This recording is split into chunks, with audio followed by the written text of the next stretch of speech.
Yes, I mean, there's no consolation, of course, to Ukraine, but there may be well deleterious consequences for Australia if America and Europe are distracted, which they seem to be, from the Indo-Pacific, and we've seen that with the Solomons. Do you see a stronger Moscow-Beijing axis, and as a result, then China with increased leverage over Russia and the West? Well, I think China is going to be one of the unintended victors of the proxy war. What we've seen is with statements from both Russia and the United States and NATO now, this has clearly moved from a Russian invasion of Ukraine into a proxy war between NATO and Russia, fought on the Ukrainian battlefield.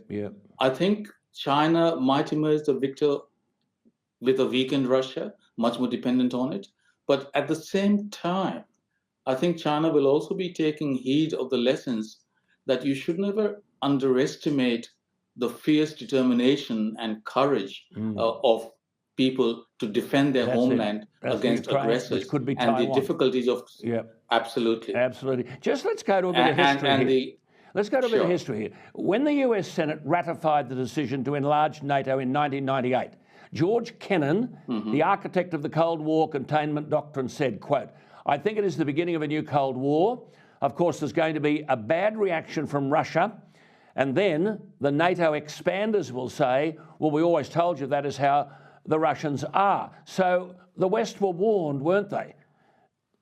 They were indeed. And then on February 9, 1990, the US Secretary of State James Baker assured Gorbachev that NATO would expand, quote, "not 1 inch eastward."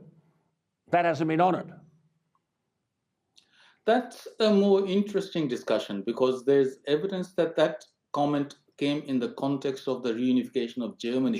And he meant we wouldn't go further.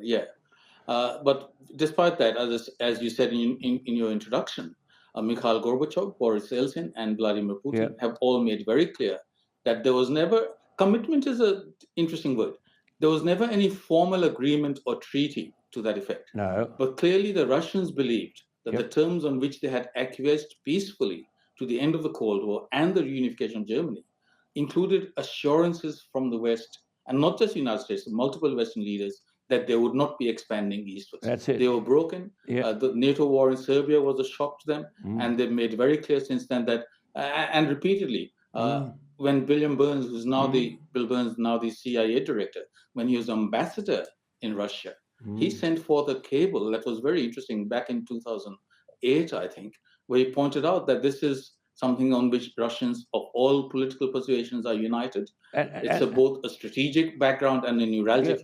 And there are documents from the National Security Archive, are there not, published in 2017, that there were multiple assurances from the US, the UK, French and German leaders against NATO expansion in general.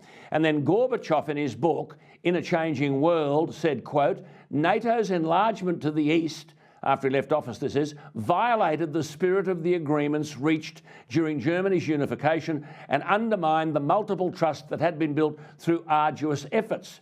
And then Yeltsin wrote, did he not, in October 1993, "The spirit of the treaty of the final settlement with respect to Germany precludes the option of expanding the NATO zone into the east." God, I mean... Correct. And that was repeated by Vladimir Putin at the Munich Security Conference in 2007, where he said, you have repeatedly violated those assurances, and these are red lines for us. Link that to what you were saying earlier, with the Solomon Islands, the security pact that they have signed with China.